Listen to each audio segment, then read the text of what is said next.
not just hire Human resources manager. all the things, all the things. We're good. We have Almost just started. afternoon, everyone. Good afternoon. Like Connie said, I work for the town of Monument. I am the HR manager here. My responsibilities are everything from job interviews, job postings, onboarding, offboarding, risk management, policy and procedure. I am a department of one. So all the things come to me. Today, I want to go over a little bit of like that job search interview type of information, give you some tips, some really great guidelines, because we know that it can be challenging. It's like when you're in a sea of people and you find that one position, it's like, man, that is exactly what I want. What can you do to position yourself to get that email or that phone call that invites you to that interview and then seal that deal, right? That's what we want to focus on. There's a little bit of a delay, I apologize. It's having problems forwarding sometimes when we connect it to Google Meet, and I want to make sure that we're getting the slides in Google Meet as well. So just let me know if I need to pause. I just pause faster, slower. It's not shared. Yeah. So those are our two constraints. Yep. So most of the things that I would like to go over, job search. You're very well versed in your field, or you want to break into that field. How do you kind of go about that? Thank you.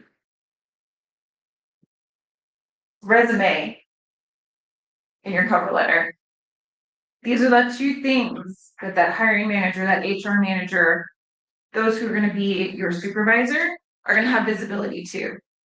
How can you make sure that all of these things that you know, that playground versus tool, how can you convey that so that they understand? You get that resume out there, you get that cover letter out there, you get that email phone call saying, hey, Connie, we want to come talk to you. It's like, come see us. How about Tuesday at 10 o'clock? You got the interview. Then what do you do? How do you prepare yourself for that? Because it can be intimidating. You're excited, you're nervous, something that you really want. Am I going to remember everything? Am I going to remember where I'm going? Important thing. Very important thing. Am I going to remember it from the others that I've applied to? Right. Right. Try the arrows. I did try the arrows. You might have to assist Connie. It is your computer. So the first thing is the job search. Right? Sometimes it can feel overwhelming with so many different avenues. Would you know if it is where you can be able to apply your knowledge? Do you know where this is aligned with your career goals, the interests, the challenges that you want within that? Are you going to feel like you are contributing and making a difference in that organization? That is a huge thing now. It's like we want to make sure, how are we moving that organization forward with what we can provide, right? So we want to make sure that we do try to keep order certain things. You must have to click. I don't know, kind of. I don't know. You might just have to hang out if you're with me. You never knew that you were going to be part of the HR team, did you? Job search fundamentals. The next slide is being previewed, so that's a good thing. Yeah. I don't know. Sometimes it's just a little stubborn. Just some more attention. You know, everybody's focused on the snow, all that great stuff. That's true. So like I said, make sure you know what you're looking for. Obviously, you know what field you're in, but is there a specialty that interest you? Do you want to work for the government? Do you want to work for a big box location?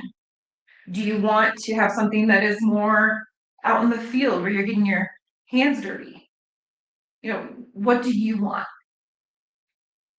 Know the things to you that are non-negotiable, right? Huge thing. Is it work-life balance? You want to be able to have a flexible schedule. Is it you would really desire a position that's going to allow you to travel? Do you want a certain location? Do you feel like, hey, I would really love to live in Idaho. We're going to search in Idaho. Once you find your non-negotiables, and then you find that location that you were going to apply to, they have that posting, learn. Teach yourself about that organization. Know what they stand for, their mission, their goals. Are they environmentally focused? Are they more progressive, forward thinking? Are they more conservative? How many employees do they have? Where are some of their main locations at? Do your research, make yourself knowledgeable. Find yourself, how am I going to add value to the organization? If they are environmentally focused and you have that passion, how are you going to take that education, that knowledge, that passion, and apply it to that? Apply it to them and be an asset. It's also great for you to know what are some challenges in a GIS world, right? We talked about, you guys have lots of questions about AI, right? Bring it straightforward. Like, how are you going to be able to be that manager, that one that oversees that AI, to have yourself as a tool to guide that? When you're going to the interview, you want to look like you already have that job, right? Are we going to go in there in our pajamas and our sweatpants and our oversized hoodie?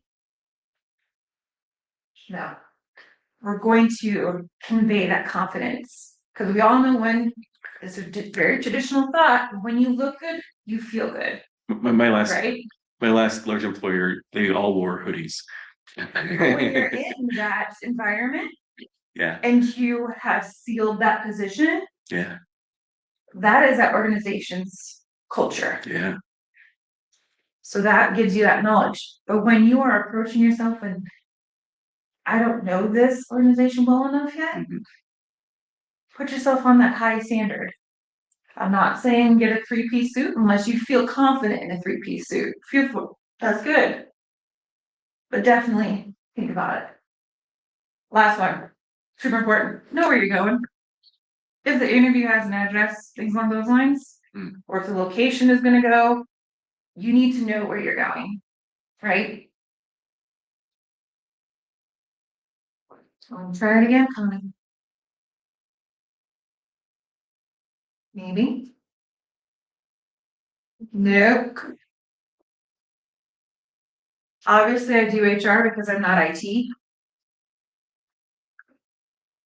That's all right. Just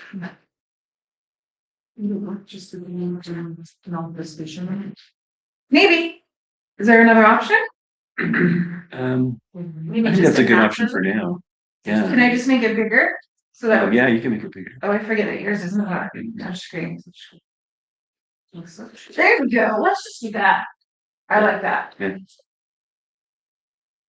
So one huge tool, as we mentioned, is going to get you seen is a cover letter and a resume.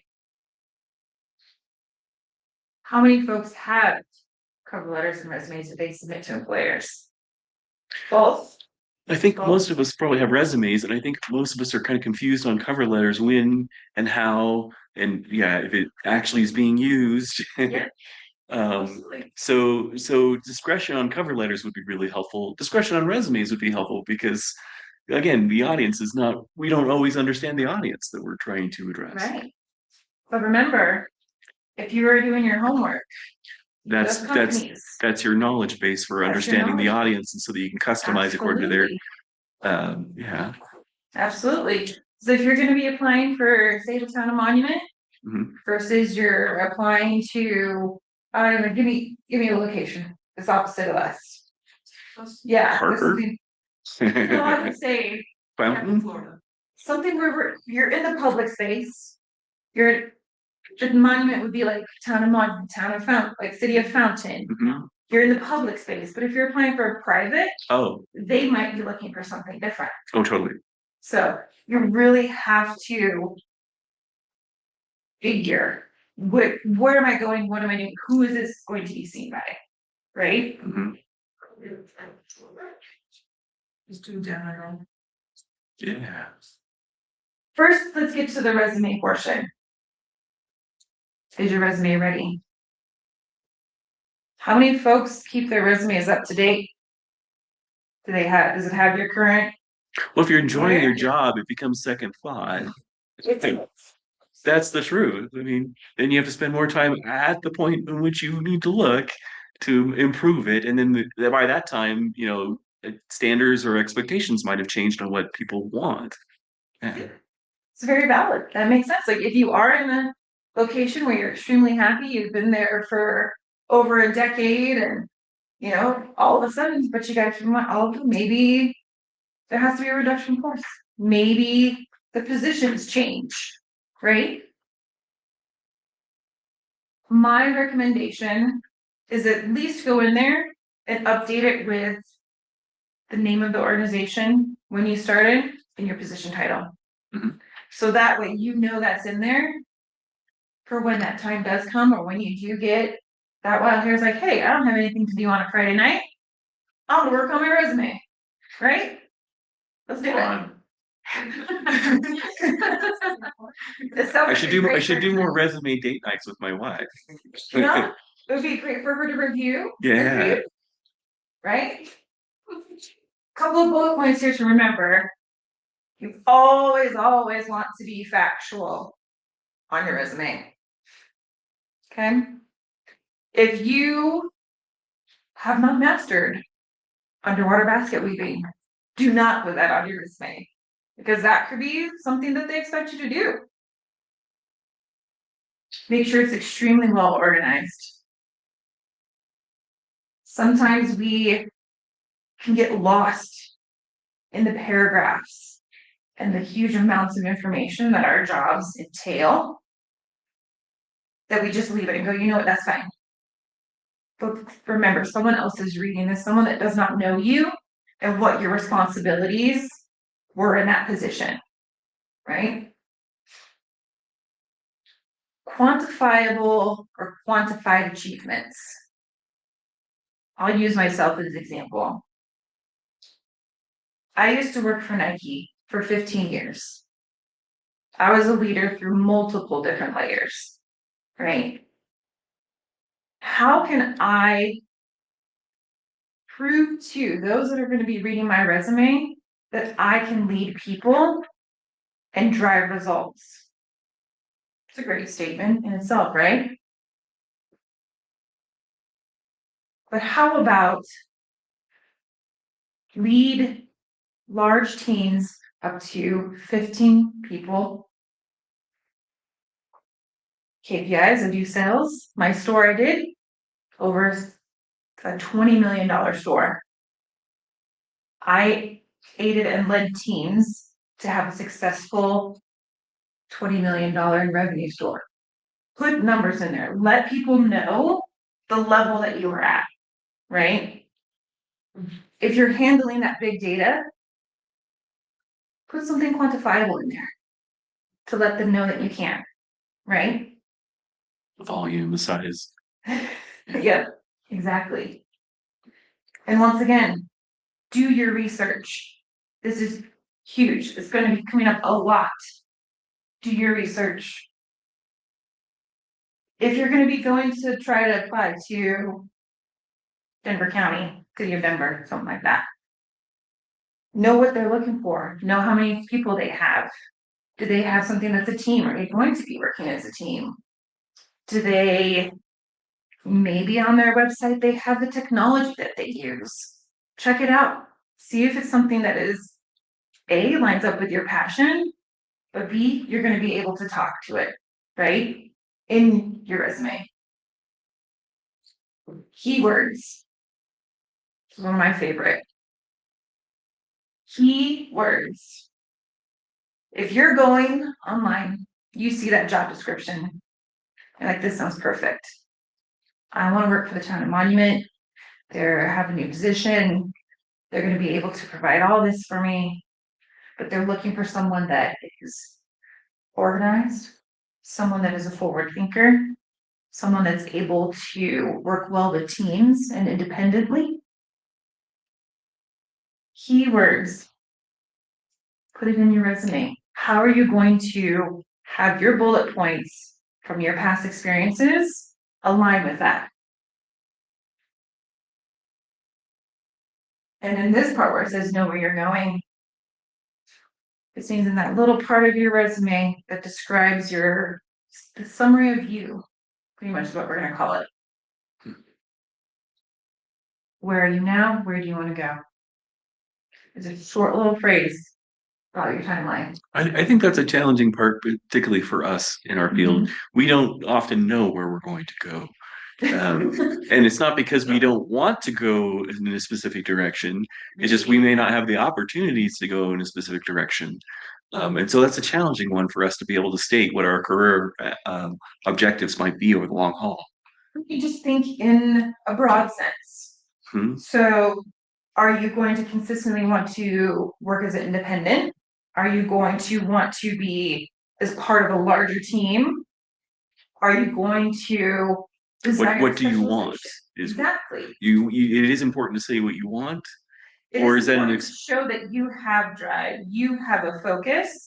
Because if I'm looking for someone who is going to start GIS or anything that's in our location, I'm interested to see is like, okay, do they just want this one position and leave?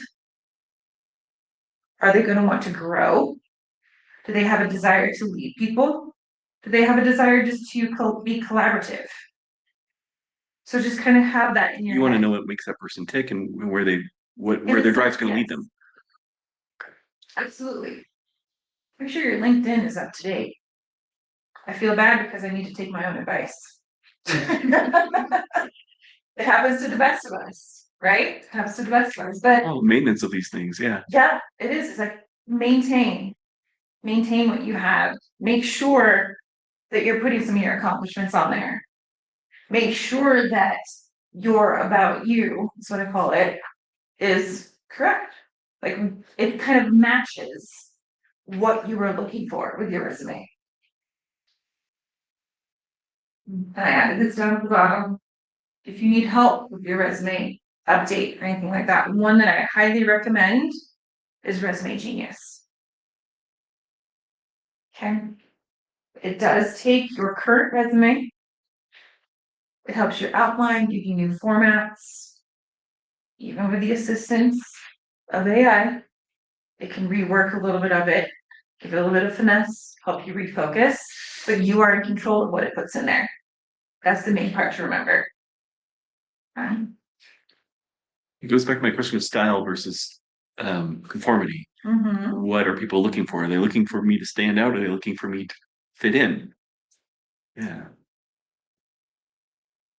My best recommendation is be you. Be genuine.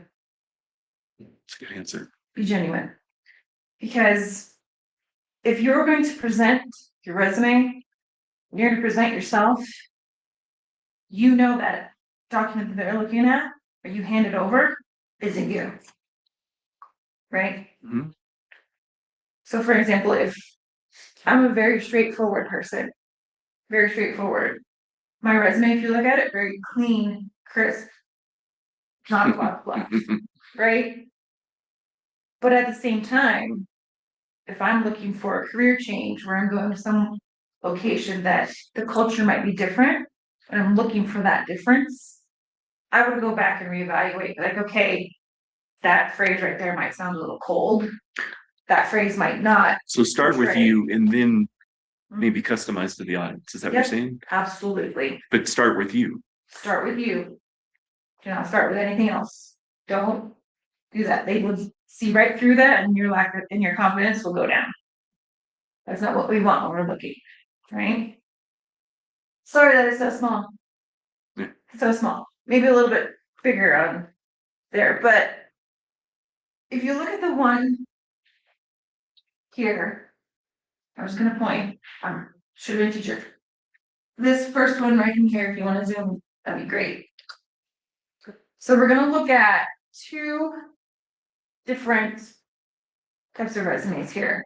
Two examples and then two outputs. So this first one, that's a smaller picture, Jane Doe. She has listed her qualifications, like 7 bullet points. Education, all come together. Yeah. Experience, he has it listed out. From my HR lens, I would say it needs a little bit of help. Just a little bit of help. On the right? I think it's On your left. on the left. On your left. Okay. It doesn't provide me her contact information in her resume. Mhm. If that's the only document I have and I'm interested in her, how am I gonna get a hold of her? Right? How do I know a little bit about Jane Doe? Besides just this information that she provided, like, is she wanting, is she a good leader? Does she desire to try to make a difference? Let me know something about you. Okay. It does have her items listed out in her work experience as paragraphs. We all like to read. Because sometimes when you want to make a point and get things to kind of hit home, make it a little bit more eye friendly, right? Then the one on the right, I will tell you, I use Resume Builder, that site that I gave you guys. All the same information, different format. Mhm. Give me her name, her contact information, a professional summary that tells me about her, what she's done, and where she wants to go. Some of her top skills. And when it comes to listing skills, love Indeed, love that folks submit through there, but you know there can be a laundry list of things. You go through there, you click, yep, I can do that, that. It can spit out 40. 60, 85. As Yeah. many as you click, it puts that in there. Is that helpful or not helpful? When it's that many, it's not. Mm. When it's a list that's kept to, I think this is 7, maybe 10 max, depending on what field you're going in, what area of expertise it needs. I say you don't want to do any more than 10, and that's even a lot. Think of what could be that umbrella part for those skills, right? Programming skills versus field collection skills versus generalized. Yep, absolutely. And that's another location where you can customize those and what is highlighted to the location you're applying to, right? Experience, broken down very clear, very clean. Location, position, date. And then bullet points of the main areas that they were responsible for. Into education, break it down, very simple. And if you, I would say you should, with the field that we're in here right now, field experience. Okay, if you have that, have it in there. One thing that I did not like about this one that I built, though, and I will recommend it, is I got a really good word of advice from one of my regional managers best regional manager I had. He is now teaching at Ole Miss. Said, Emily, when you're looking at resumes or when you're redoing yours, don't provide 10 bullet points for each thing that you've had. If your experience was 25 years ago and you have 10 bullet points, that's grand. That's great. If it was closer to that date range. The farther back you go, be more strategic. The less important that information may be. It's a possibility, unless it's applicable to the job. That's why I say, if that last part of your work experience has items in there that you can use in the field that you're applying to in this position, highlight those. So for example, my most recent one, I have 8. The next one I have like 6 or 5. Yes. So some resume advice that I have heard Mhm. is if you maybe have more transferable skills than applicable work history, to organize it in that manner where it is, instead of a chronological report, it's more of a skills report, and here's where I've had those skills. How would you, as a hiring or resume, gatekeeper, view that? Is that good advice? Or are you so used to just seeing chronological resumes, like anything outside of that kind of is just like, no? I think that person gave you really good advice. Like if you don't have something that you want to be more skill focused, that's great. But also I go back to the organization of it all. So my question to that person would be, okay, if I was at the city of Fountain and for 5 years and I've done this 6 main things, is this person telling me, nope, just break it into skills and then have just tiny bullets of where you were working at? Is that what that individual is stating? Or did they just kind of say, No, it's more like, this is like, take the skills section, expand that instead of the chronological point, and then under each of those bullet points, this is where I got this skill doing blah, blah, blah, and maybe quantify it. it's a good point of reference. I think that was, as long as you have the organization in your resume and it shows where you've got that, I believe that I would be okay with So that. you're saying it doesn't have to be, the format doesn't have to be so rigid, so much as it's communicating well. Communicating well. I would say if you're new to your resume building, I would probably try to be a little bit more structured at first. So something that might be looked at as more traditional, just to get that feel for what you have when you are able to apply it in that manner. Because I know my section in my resume, I have quite a few skills in there, and I do show that. And that's a really good point. But I could see you organizing it. Are spread throughout there as well, to reiterate. Sorry, like under system development or under a programming skill, you could list the experiences you had with specific employers under those categories. It's just a different way to organize it, but does the automated screening system also reject it automatically that way? Like, I think so. I am so glad that you brought that up. So glad. That's a grand question that gets asked quite a bit. And I think that is, I don't want everyone to assume that that is how all positions are looked at.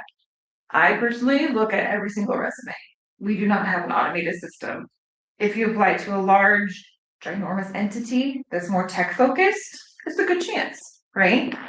That's the reason why you use those keywords that you pulled from that job description. So it matches up, so it looks at it in different language, right? I have no experience with the automated version. I have always been the one to review them, to look, to find, because personally, I think I'm able to catch things between the lines a little bit better than an automated system. Mhm. So if I see that you put a bullet point about leading a team in the field to create a new process, but it's kind of a little bit here and there for different experience levels, I can put that together and understand that that person will be capable of doing that. But in the spaces that use those automated systems, the cleaner the better, is my thought process. Because they're going to be looking for those keywords, phrases, versus something that could be humanized. Okay. And also, when you have so much experience and maybe not all jobs are applicable, like how would you recommend structuring the resume and those jobs so that it doesn't appear like there's a huge gap? Like, do you put it in the chronological format and say just like one, like, Yeah, like absolutely. I reference? would. Or do you just like take it out, maybe like put it at the bottom as like other experience, or just leave it out? So I'll use myself as an example. I don't have my jobs from when I was younger on my resume at all. When I'm looking to apply to any of my HR positions, I made sure to leave the one that I had the most tenure on, the one that had the skills that were applicable. And if I did have a gap, I would address that in my cover letter, Oh, okay. your cover letter or your summary. So say I had a 2-year gap between 2019 and 2017, right? I would make sure to address that in my cover letter, say, or if you want to, it's all up to you. You can put it in your resume, but don't put the long bullets. Like if you say 2-year hiatus to take care of children, to take care of family member, keep it professional, and just so that way it's clear. Either way is great. As long as you share that with me, I wouldn't recommend leaving it completely out. Because that does make me question, it's like, okay, Nathan worked for 12 years, but then he didn't have anything for 5 years. But then he went back, like, what happened to him? It's like, is he okay? Is he not? I took care of my adult autistic nonverbal aggressive son for yeah, full-time care. Yeah. And you can just put it in like a bullet point. But some are easier to explain than others, you know. Mm-hmm. If you had a chronic illness that you didn't have a diagnosis for, Yeah, that might be difficult to be able to express. and How much of that is appropriate to disclose on? To you or to them, yeah. Yeah, Some of them are potentially red flags too. right. depending I don't on want to be your- discriminated against because of yeah, that. and that's usually if you want to say something along the lines of, if I saw a gap and it wasn't addressed either in the resume or in the interview, I would wonder a little bit, but that interview is also going to help you explain that piece, or just say, you know what, I needed to take personal time. I had some stuff that I had to handle. All right. What is more concerning to me as a resume reader and reviewer are short stints. You have Not staying very long with it. Yep. You stay in one spot 3 months. You stay in one spot 4 months. You stay in one spot maybe almost a year, but then you stay in one spot another 3 months. That is more concerning than that gap. What if it actually is like a temporary? Job. Put that in the title of the position. Yep. So if you are doing a seasonal position or a contract position, make sure to put that in there. You worked for AT&T, temporary contractor, this time frame. Lisa Karuna has a question, or did. Lisa?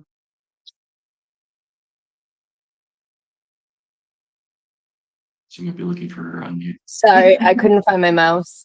Yeah, I guess that kind of answered my question. I find this discussion honestly a little frustrating because I've been kind of trapped in the gig economy for like over a decade now. And I also spent a lot of time working as a seasonal worker up in Winter Park Resort. And if I were to follow some of this advice, my resume would be like 2 pages long. And I've recently finished a degree in landscape architecture and have a GIS certificate, but a lot of my positions that are relevant to what I'm looking for right now were only 3 months. You know, they were internships, they were seasonal positions. My resume kind of looks like Swiss cheese, but at the same time, I was also kind of working customer service oriented positions up in Grand County and Winter Park, and I've found that leaving those kind of like positions on my resume have been working against me because I feel like I've been getting pigeonholed into staying in like customer service administrative assistant while I've been trying to switch roles. So how does this apply to the gig economy, or like even covering, you know, the fact now that I have this long gap in my resume while I'm looking for a position? Like how do you, if there are gaps in your resume, how can I still position myself to make it clear that the gaps aren't always, you know, voluntary, I guess, or like, yeah, or show more consistent, or yeah, it kind of frustrates me being part of the gig economy, how trying to shoehorn myself into some of this. Thank you. That's great. That's a great question, and I hear you because I also had to do a career change, and it's tough.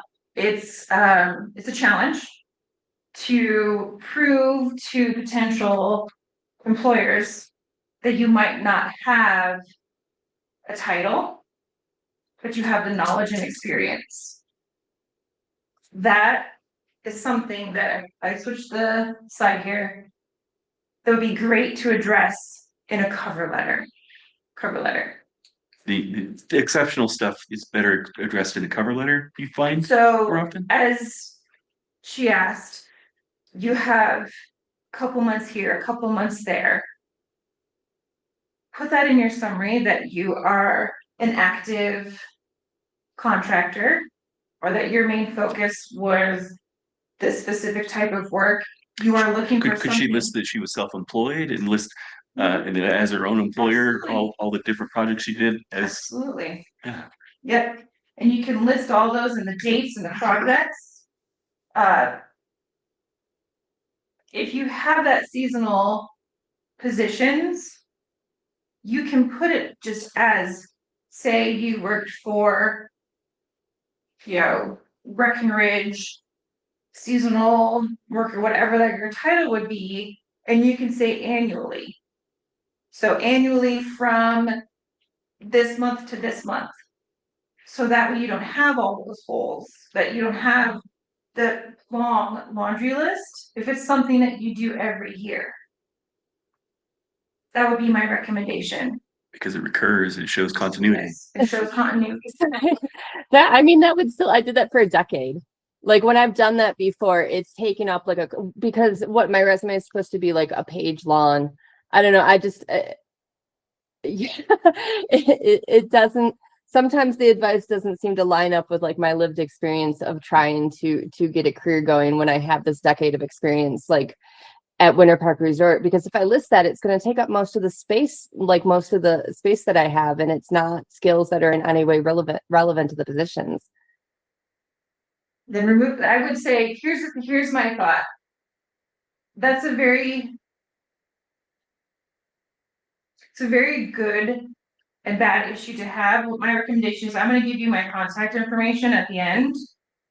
Let's talk and let's see what we got. Because that's a very Okay, thank you. specific question and things that maybe together we can work through that and see where we can make it manipulate it to see if something that could be more satisfying. Okay, thank you. Yeah. So cover letter.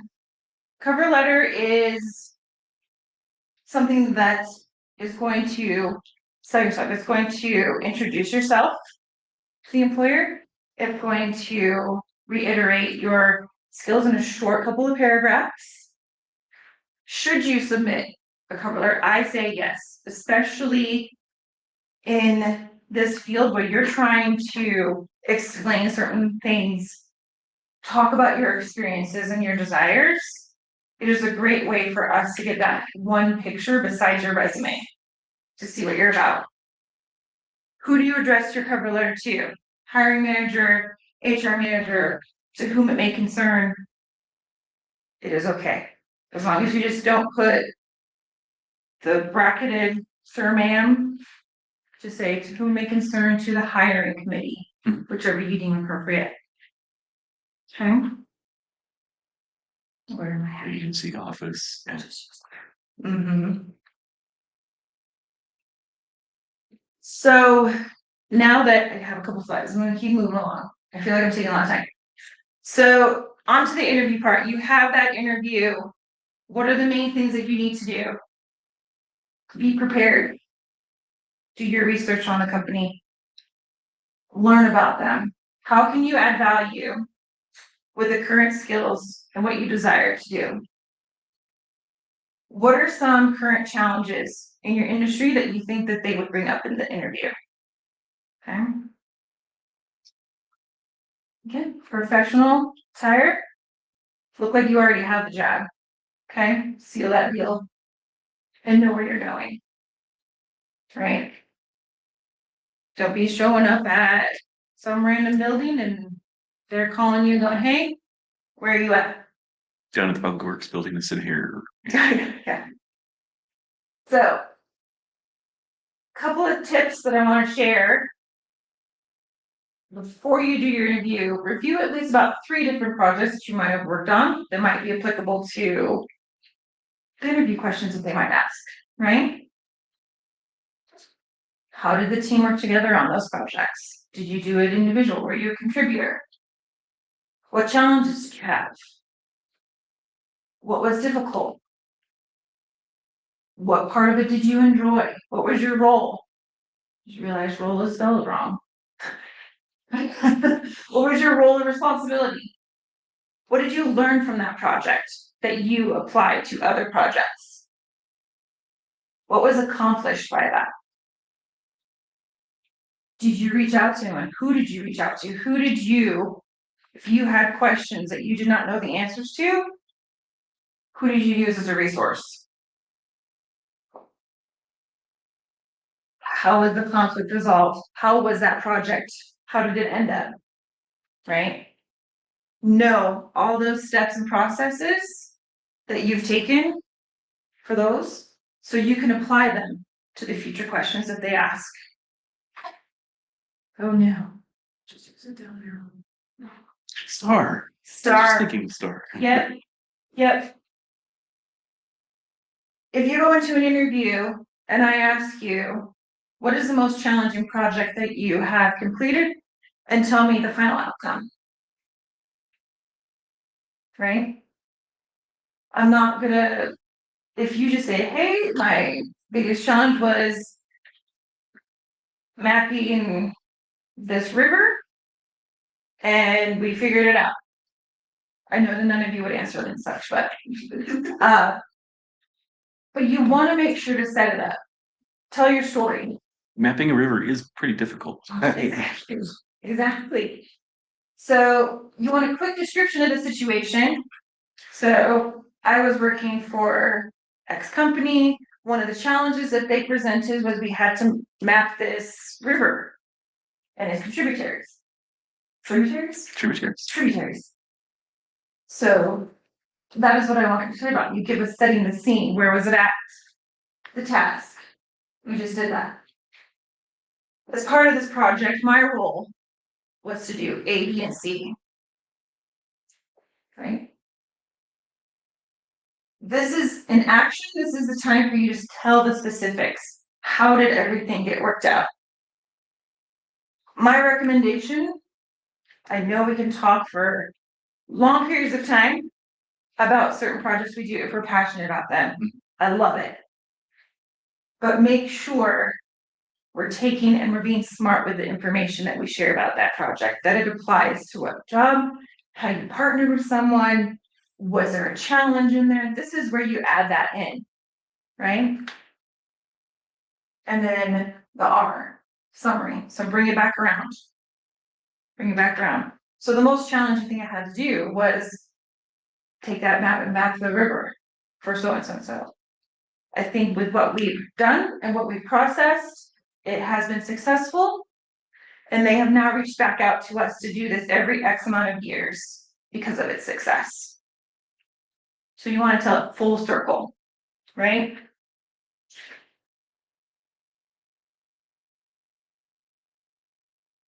Some other information that I kind of want to share with the interview, besides yourself, take deep breaths. With the opening question, they ask about, tell us about yourself.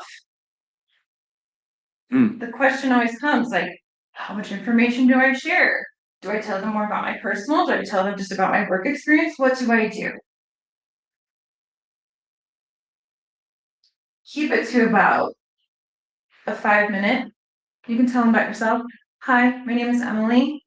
I currently work for a town and monument. In my role as a HR manager, I do everything from recruiting to hiring to onboarding, risk management, to which is extremely exciting. The reason that I want to be here is because I saw that I can apply these skills for said company in my spare time. I really enjoy in the outdoors. I do avid fishing. I'm learning how to fly fish, ice fish. So I really enjoy being out in nature. And that is why I really enjoy the spot where I'm going to be. So I know I made that very short, but just kind of keep it high level. And if they have more questions about you, they will ask. I know I will. Answer the questions and always provide examples. That's why I showed the STAR method. Okay. If someone asks a question, Connie, tell me about your most favorite project that you've done. Do you know which one? Yeah. Yeah. And if you have multiple, say that. Like I have multiple projects that I really enjoy doing, but one that's a great example is this project here, and this is why. Use your STAR method and then make sure you wrap it back around. Okay? Tell a story. That's what you're going to be doing in every single answer. Always be honest. No fluff. No pretending that you know how to do underwater basketball even when you don't. Be proud of yourself, but not arrogant. This is one of the most difficult things in an interview, to find balance. We either don't celebrate ourselves enough in our accomplishments, or we go over the top and we sound like we don't want to work as a team, right? We're unapproachable. How do we keep that balance? So instead of, if you're working as a team, so I'm saying I led, I did this, I did that. Yes, you can in your portion, but then wrap it back around and say, you know what? And the contribution that was made to the team was A, B, and C. Be proud of what you've done. Don't try to undersell yourself, but make sure you let them know that you know what you're doing. Because I don't want someone to say, oh, Emily, I work well as a team and I like to keep things together and all kind of other fun stuff. But then they come to work and then they're just secluded in their little space and don't want anyone to help them. I think that is a good question. When do I use we? When do I use I? Because I don't know whether they want me to feel like I don't know whether they want to think that I can do everything or if they want to think that I do things with others. Yeah. That comes from doing your research for the location. Because most of the times, a lot of the locations will have something on their website that you can kind of read into their culture, right? So it is a good question when to use I and we. It's like if it's an individual project, if it's something that they assign solo to you, like what was assigned to me, explain that. Because if you're explaining a team project and you go, well, I did all the items, so and so didn't help at all, and Bobby, would never have anything in on time, so I had to fill in spaces for him. right? Yeah. We don't want to throw anybody under the bus because that's not what an interview is about. It's about focusing on your hard work and what you're able to contribute to that company. Know your strengths and areas that you continue to improve upon. Right? The hardest and the most fun question that I like to ask, tell me about a strength and a weakness that you have. It is one of the most challenging questions. I know it's a love-hate relationship question, but how do we answer that? Pick something as one of your top strengths. Be honest, right? Be honest. If you're very good at being organized, say that you're very good at being organized. Give me some examples. But then the question is, what do you use for that weakness? I don't have any real weaknesses. I like being honest in my weaknesses. I think that makes you a real person. But there are many people that would say only present the positive, never talk about the negative. Right? Right? The best word of advice that I got was you take one of your strengths if it's one of your weaknesses. So say that Nathan's so organized that sometimes he can get lost in the details. And then sometimes those details keep him from other projects. That's validating and also saying, hey, I recognize this, right? And also when they ask that weakness question, kind of follow it up with something like, I know that I love organization and that's one of my strong suits, can also be one of my weaknesses because I do get lost in the details. And some projects might get a little bit behind. What I'm working on is really bringing those up and putting them in my calendar, being organized, making sure that I still have something to remind So it me. might be good to say what are you doing to address the weaknesses that you have. Yep. Yep. One of the What a most good fun and difficult questions. What a good answer be. I know what my weaknesses are, but I know how to address them when they happen. Yes, and then if you gave that to me as a response, I would say, all right, what are some of the weaknesses that you're addressing? So it can create a little bit more of a conversation. Mm. But not every interviewer is going to do a follow-up question. Because some just stick to what's on there, and if you don't answer it, done. Yeah, especially those objective interviews where they can't ask anything but what's unwritten. Mm-hmm. Yeah. Yep. Okay. No, can't see this. Where's this little thing here at the bottom? Hide. You do it. Okay. So you had your interview. Feel like you've done really great, right? What do you do? What do you do afterwards? Follow up. Yes. Send a thank you. The main thing is like if you know who you received that email from that invited you for the interview, if you want to take notes and write down who was there, I find that actually refreshing. If someone wants to write down my name, so that way they can reach out to me afterwards. When do you send that thank you email? 2 seconds after the I think that's a little bit too abrupt. Unless they were looking for it or there was a lingering they had a question, but you weren't able to get a full answer. Okay, here's 3 more articles on that subject that you asked me because I think that could be useful. But yeah, I think the question is, what's the hook? Why do they want to read you saying thank you? Why do they want that extra noise? Yeah. Because you want to show that you are interested. Because it demonstrates that you care. Yeah. It demonstrates your interest. It also is a little bit more personal, helps them remember you. Yeah. Helps them remember you. Also, if there were any questions that you had, that would be a great way to create that conversation.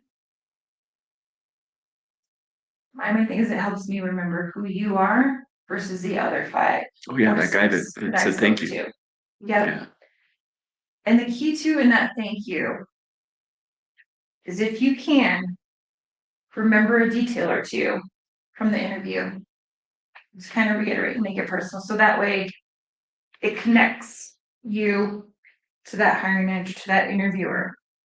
So that way they know. Okay. Is it creepy if they didn't give you their contact information, but somehow you get it and You stalk them?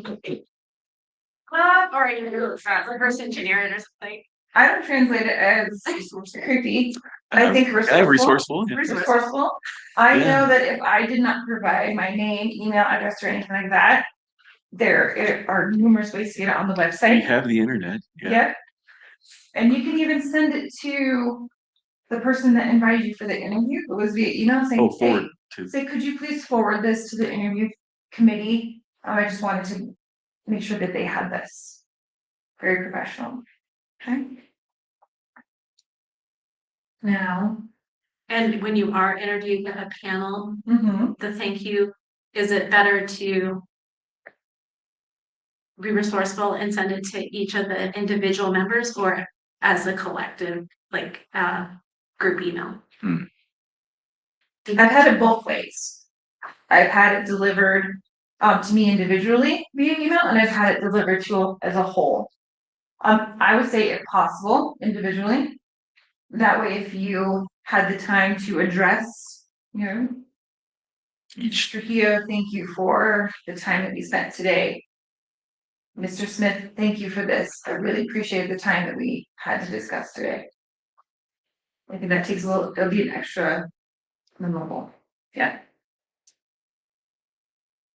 I know we talked about a lot. I know that some areas are probably still gray.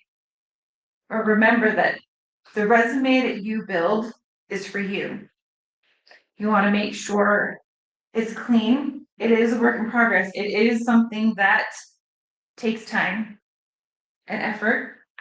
Use your resources with that as well. You have friends that can review it. You have colleagues or a mentor. If you feel comfortable doing that. Let them take a look at it. Let them read it. They know you. I send it to my close friends like, hey, can you make sure this reads right? So your family members could be useful? Yes. Sometimes. Besides just being family. But maybe not your uncle? I'm just kidding. Side of the US and hasn't really been involved with you. He doesn't know what your desires are. Right, but they're at least, gonna both know you and also not understand everything in your dialectic in your profession. So Correct. does it speak plainly? Mhm. Yep. And that's the other thing too, that if you want to go into a field, I'm glad that you did that segue. And you have a mentor in that field, allow them to look at it like, hey, this is my goal. This is my desire to be able to be that senior analyst or to be that director or wherever you're at. Does this read the way that I want it to be? To fit that desire. Use your resources. And also offer myself as a resource. That's really kind. Okay. I know that I might not know a lot of the technical language, right? But I do have an idea of options of what could read well, what will be able to play to your strengths, what will be able to get you past that point of just the resume review to be invited to that interview. That is why I said, feel free, send your resume to me. Let's take a look at it. Let's talk. Let's discuss. There has to be something that can be updated to provide a little bit more visibility. Any questions? I know I went over my time. I'm so sorry. Two technical questions. One, date of birth on the resume, is that good or bad? No. No. Okay. Yeah. Second one, I have an associate's degree that's completely unrelated that I got back in 05. Okay. Old education, would that be good to put on a resume? If I may ask, what does this fit within the field? Like, is it like a business degree, then you're going into GIS, It was or a sociology degree, so. I would find it helpful. I just- To me, that shows that you invest in yourself and your education, and you're proud of it, Okay. right? It would be, I think, a fault for you and kind of lowering yourself to say, I didn't do that. But you accomplished it, be proud of what you've done. Be proud of what you've done. I have a small comment. I really like what you mentioned as an interviewer going into the interview and assume or pretend that you already got the job. I always telling my students that when you apply for a job, you need to know every major component of your responsibilities and you map out whatever you have to that. And then when you come into the interview, you are working in that position for many years. And then you can speak of it. I know your company is interested, and one of my responsibilities is this, and this is how I'm going to satisfy or even further developed for you. Yeah. And that is one thing. And I also really like the comment on what Vanessa was asking about bullet points, and again your point about unrelated item. I always think that my resume speak out for me as a whole. That whole that I can have several holes, but it fit into that particular position. So if you are applying for GIS in urban ecology field, definitely your biology is the gold. So customize that so that it make as a whole to fit into the position. Do you see often CV have one paragraph or one or two sentences at the very beginning of the CV that like personal statements? Yep. And that could get very eye-catchy. For me, if we have to scan 100 CV, seriously, that is the thing that connect every dot at the bottom. Yes. And the cover letter often just falling apart if you have to read 100 of them. But that personal statement of one or two sentences is the one that stick.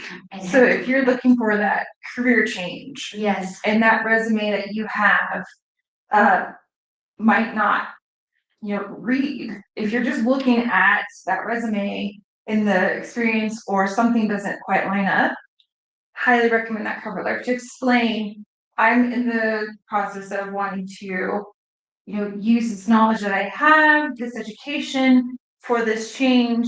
So it's just prioritizing the information for that. Yeah. Which assumes that we have this long list of information that we can prioritize. and you still have to match with the keywords. Yes. Yeah, and also in that resume builder website too, they have cover letters as well. So we can pull from that. And I do have an example that I think we're using during the activity. Yeah, be a really good example. So does that resume builder that you are recommending, is that the automated system compliant? Does it take that into account? Because I know a lot of government agencies don't use that. However, a lot of private industry absolutely does. And I'll even say some of the federal government, they probably use that as well. They use a lot of those questions. Do we know what they're using? Not. Does anybody know what they're using? But yeah, I'm sure that is information that shall not be shared, but that's a valid question. Remember when you're using that resume builder and it's taking that original that you have control over what it is correcting or what it might update it to.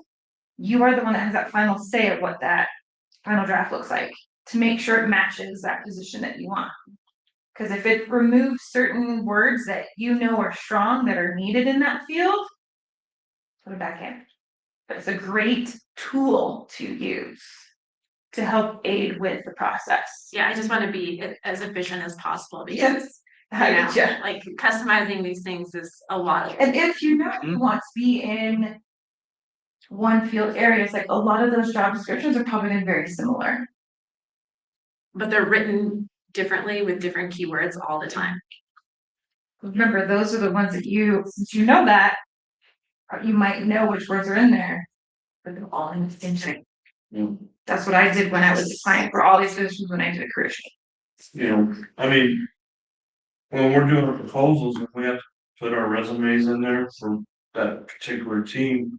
My role may be the project manager, I may be the lead GIS analyst, so that resume is always going to be tailored to that particular position that we're putting in for that contract. It's good.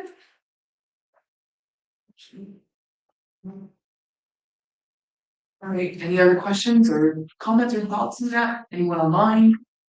Thank you. Hopefully that was for chat. You have anything, let me know. I think this afternoon will be interesting if we can take what you've shared in particular and see how it's applied to us individually. That would be helpful. Absolutely. And I'm certainly not embarrassed. I hope others aren't embarrassed to be able to share what their resume looks like, or what a cover letter that they've used looks like, or how do they express this in an interview. Yeah, so after lunch, we'll have like an hour of lunch here, so come back about like 1:15. For the list of the person that from the east in the area. I'll be back with the workshop interactive and we'll be back and we have some already prepared resume cover letters for Jane Doe and whoever else. Johnson. We'll kind of evaluate those, so the job descriptions, see who fit where, and talk about some interview skills and questions and how to answer. So I think it'll be really great. Thank you, Emma. And thank you, everybody else. So. Thank you. Yeah. Thank you. It's so good to meet you. Good to see you. Yeah, I'll talk to you soon, I'm sure. We can